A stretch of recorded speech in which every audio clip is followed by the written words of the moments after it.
I want to talk about performed sincerity as an autistic woman. Uh, I've been watching a lot of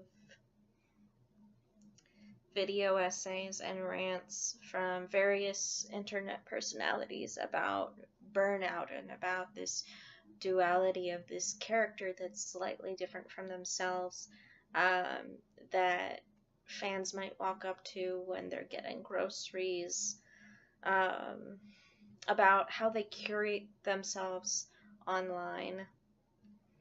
And I feel for them because some of them, have millions of people that they interact with, or that they are making these performances for, that hold this set of beliefs about them. And it's not that they're lying to these people, it's that they're trying to put together a cohesive front, um, something consistent, because that's necessary as an online performer. And I guess it resonated with me because I think in a different way, when you're living as an autistic person, you also have to perform, and you have to perform sincerity and authenticity. And you have to do it for tens of thousands of people. It just so happens that you do it not every day. Not every day are you having 10,000 people watch you for an hour? It's just maybe 20 or so people that you have to talk with, depending on the position you're in. Good luck to you if you're a professional advocate. Thank you. But yeah, for someone like me who's interacting maybe with students and other coworkers at a school, let's say I have to hold a conversation and perform authenticity for maybe 20 people, at least at a time. Let's say that. And I just do that until I go into my room and lie down and there's nobody else there. And that's when it stops. So I perform authenticity from 8:05 in the morning till maybe 9:30 at night.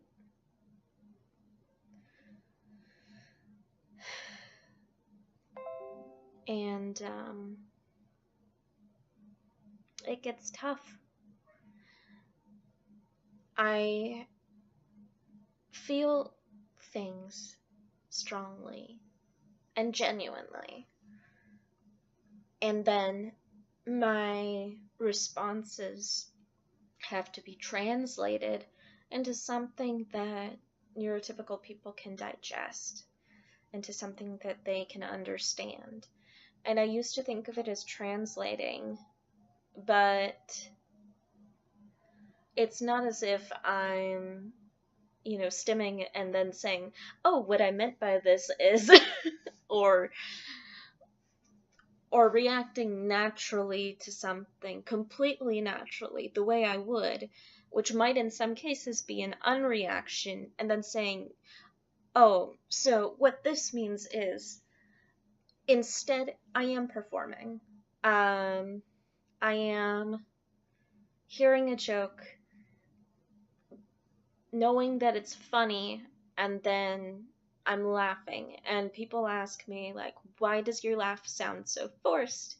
It's because I'm trying to get it to catch up with my knowledge that, oh, this is a funny thing. And I'm trying to get as close as I can to instantaneous, and I'm never going to get there. I'm never going to get there. And I don't even know if it's worth getting there. All I know at this point is that I want to be known. And I want to be understood. And when you're autistic, those two desires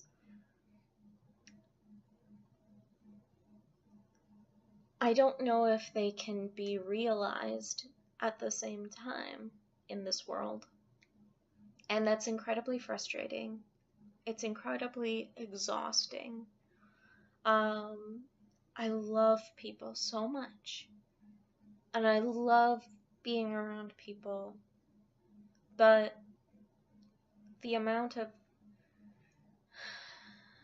performing that I end up doing is exhausting.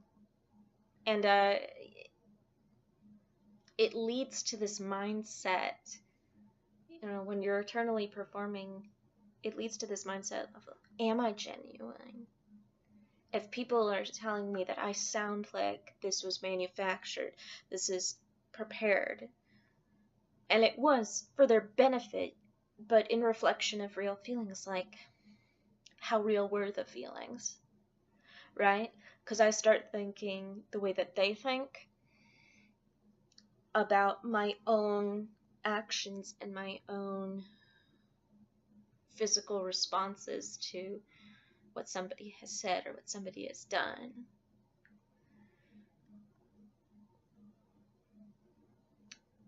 And I don't know, this is just more of a complaining video than anything else, I guess, but I guess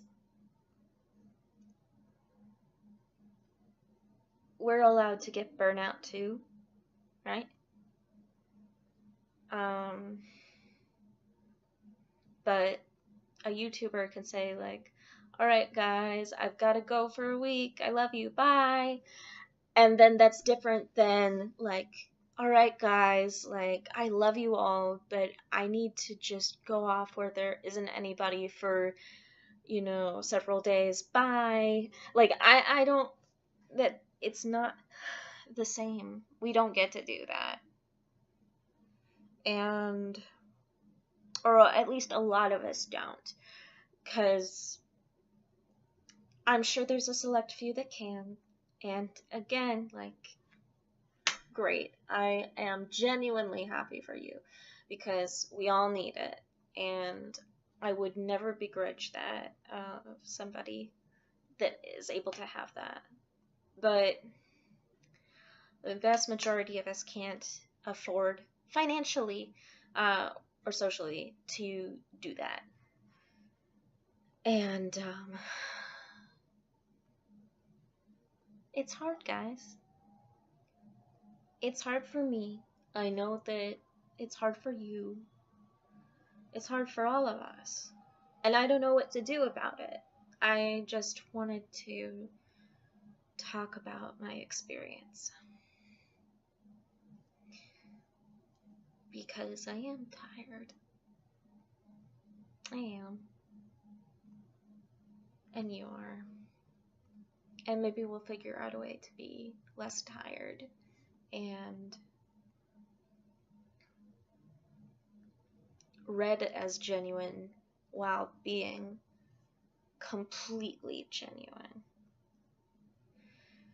I think it is a language thing. Like, now I'm just rambling, but I think it is a language thing. You know how, like, you hear about, people just assumed that, like, when they wandered into a different area and, like, the tribes didn't speak the same languages, and they just assumed, like, oh, well, they just must not be intelligent. I think that,